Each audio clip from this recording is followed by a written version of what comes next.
Hello artists! Today we are going to start some bug boxes inspired by the art of Christopher Marley. He's responsible for these, by the way. So you will have a chunk of clay. You get what you get and you don't throw a fit. And your first job, so we're going to try to use the table here to shape it a little better.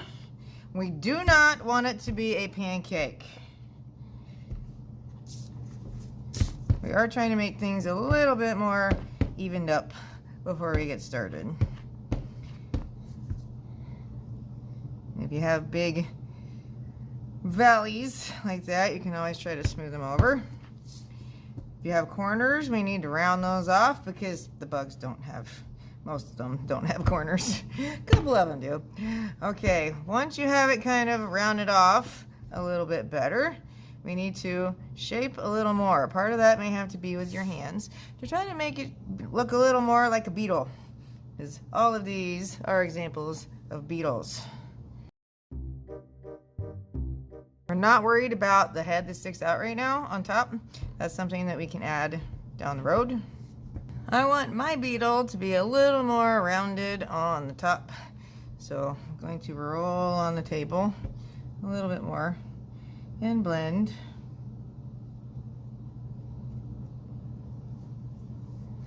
If you have big cracks or anything, we can use a little bit of water from our handy clay squirt bottle.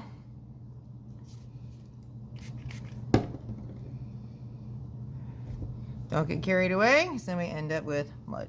And I want the top to also be a little rounder. So gently using the table to knock off the corners. Okay, once you have the overall shape that you like, you will see me. And I will slice your lid for you.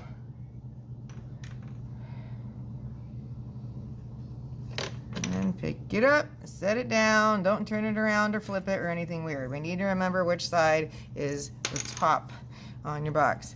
Next, we want to take your finger and we're putting it on the edge and just lightly marking. So all these are as wide as my finger. That way we know where our border is so we can carve out the inside of your box. This wall needs to be as big as, no smaller than your pinky. We'll put it that way. No smaller than your pinky, because it has to hold the weight of your lid. And what we're doing is taking one of my carving tools and we gently put it in a little bit and then drag it along. We are not trying to dig this all the way down. It's not a spoon. So we have to carve out in layers. Notice I'm keeping the little pieces together because they stay hydrated much better if they stay with their friends.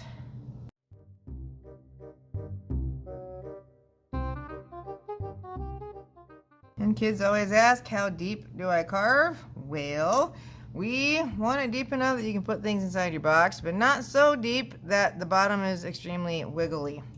So if you end up accidentally going too deep and blowing a hole, all we do is take some of your extras and patch the hole.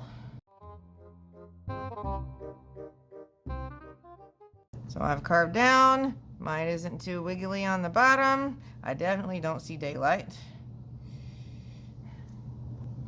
Next, you will have water and a sponge, which we squeeze this out over the bowl gently so it doesn't shoot anyone. And then we're going to gently sponge the inside. We're trying to not lose the shape that you worked so hard to make.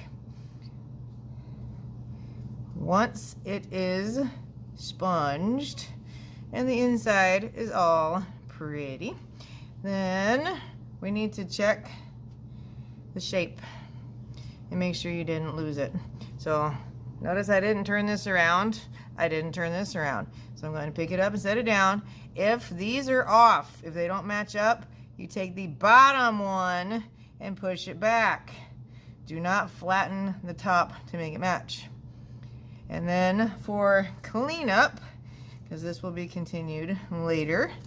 We're putting a piece of plastic between your layers so they do not get stuck together, because it will happen if we don't put plastic on. Flip this over, and on this big part, we're going to write your name and your class. And then we will continue next time. Your extras go right on top, and I will collect all of these at the end of class.